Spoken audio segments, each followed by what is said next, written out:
ಈ ಯುದ್ಧ ಏನಿದೆ ಮಧ್ಯಪ್ರಾಚ್ಯದಲ್ಲಿ ಆರಂಭ ಆಯ್ತಲ್ಲ, ಇರಾನ್ ಇಸ್ರೇಲ್ ನಡುವಿನ ಯುದ್ಧ, ಅದಕ್ಕೆ ಅಮೆರಿಕ ಬಂದು ಕೂಡ ಜಾಯ್ನ್ ಆಯಿತು. ಇದು ಯಾವುದೇ ಕಾರಣಕ್ಕೂ ಕೂಡ ನಿಲ್ಲುವ ಯಾವುದೇ ಲಕ್ಷಣಗಳು ಕೂಡ ಕಾಣಿಸ್ತಾ ಇಲ್ಲ.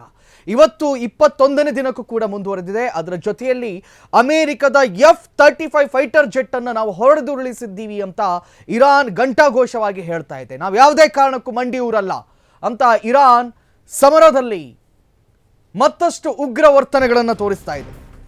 ಅಮೆರಿಕದ F-35 ಸ್ಟೆಲ್ತ್ ಮೋಡ್ ಜೆಟ್, ಇದು very very very advanced stealth mode jet ಅನ್ನ ನಾವು ಇರಾನ್ ವಿರುದ್ಧದ ಯುದ್ಧದಿಂದ ಹಿಂದೆ ಸರಿತ ಟ್ರಂಪ್ ಅನ್ನೋದನ್ನ ಇನ್ನು ಕಾದು ನೋಡಬೇಕಾಗಿದೆ.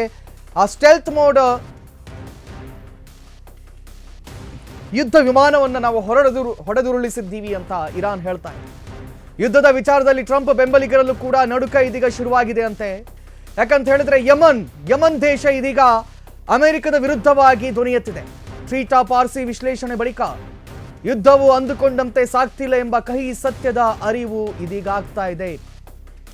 ಅಮೆರಿಕ ಆರಂಭದಲ್ಲಿ ಎಣಿಸಿತ್ತು ಏನಂತ, ಎಲ್ಲೋ 1-2 ದಿನಗಳಲ್ಲಿ ನಾವು ಇರಾನ್ ಅನ್ನ ಧ್ವಂಸ ಮಾಡಿಬಿಡ್ತೀವಿ, ಅಯಾತುಲ್ಲಾ ಖಮೇನಿಯನ್ನ ನಾವು ಮುಗಿಸ್ಬಿಟ್ರೆ ಅರ್ಧ ಯುದ್ಧವನ್ನ ಗೆದ್ದಂತೆ ಅಂತ ಎಣಿಸಿತ್ತು. ಆದ್ರೆ ಅಮೆರಿಕಕ್ಕೂ ಈಗ ಹುಬ್ಬೇರುವಂತೆ ಇರಾನ್ ಮಾಡ್ತಾ ಇದೆ. ಈ ಯುದ್ಧ ಯಾವುದೇ ಕಾರಣಕ್ಕೂ ಸದ್ಯದ ಪರಿಸ್ಥಿತಿಯಲ್ಲಿ ನಿಲ್ಲಲ್ಲ ಅಂತ ಇರಾನ್ ಹೇಳ್ತಾ ಇದೆ. ನಾವು ಯಾವುದೇ ಕಾರಣಕ್ಕೂ ಮಂಡಿಯೂರಲ್ಲ ಅಂತ ಹೇಳ್ತಾ ಇದೆ. ಅದರ ಜೊತೆಯಲ್ಲಿ ಇರಾನ್ ಬತ್ತಳಿಕೆಯಲ್ಲಿ ಇನ್ನೂ ಕೂಡ ಸಾವಿರಾರು ಬ್ಯಾಲಿಸ್ಟಿಕ್ ಮಿಸೈಲ್ಗಳು, ಸೂಪರ್ಸೋನಿಕ್ ಮಿಸೈಲ್ಗಳು, ಡ್ರೋನ್ಗಳು ಇವೆಲ್ಲವೂ ಕೂಡ ಇದೆ ಅನ್ನೋದನ್ನ ಇರಾನ್ ಪ್ರೂವ್ ಮಾಡಿಕೊಂಡಿದೆ. ಇತ್ತೀಚೆಗೆ ಬರೋಬ್ಬರಿ 1,000 ಟನ್ಗಳಷ್ಟು ತೂಕ ಇರುವಂತಹ ಮಿಸೈಲ್ ಅನ್ನ ಇರಾನ್ ಲಾಂಚ್ ಮಾಡಿತ್ತು. ಅದಲ್ಲದೆ ಇತ್ತೀಚೆಗೆ ಅಂದರೆ ಇವತ್ತು ಅಮೆರಿಕದ F-35 ಸ್ಟೆಲ್ತ್ ಮೋಡ್ ಏರ್ಕ್ರಾಫ್ಟ್ ಅನ್ನು ನಾವು ಹೊಡೆದುರುಳಿಸಿದ್ದೀವಿ ಅಂತ ಇರಾನ್ ಹೇಳ್ಕೊಳ್ತಾ ಇದೆ. ಮತ್ತೊಂದು ಕಡೆ ಅಮೆರಿಕ ಕೂಡ ಅದೇ ರೀತಿ ಪ್ರತಿಕ್ರಿಯೆಯನ್ನು ಮಾಡ್ತಾ ಇದೆ. ಅಮೆರಿಕ ಹೇಳುತ್ತೆ, ಇಲ್ಲ ನಾವು ಈಗಾಗಲೇ ನಾವು ಇರಾನ್ನ ಏರ್ ಡಿಫೆನ್ಸ್ ಅನ್ನು ಧ್ವಂಸ ಮಾಡಿದ್ದೀವಿ, ಅವರ ಆರ್ಮಿಯನ್ನು ಧ್ವಂಸ ಮಾಡಿದ್ದೀವಿ, ಅವರ ನೇವಿಯನ್ನು ಮುಟ್ಟುಗೋಲು ಹಾಕಿದ್ದೀವಿ ಅಂತ ಹೇಳ್ತಾ ಇದ್ದಾರೆ.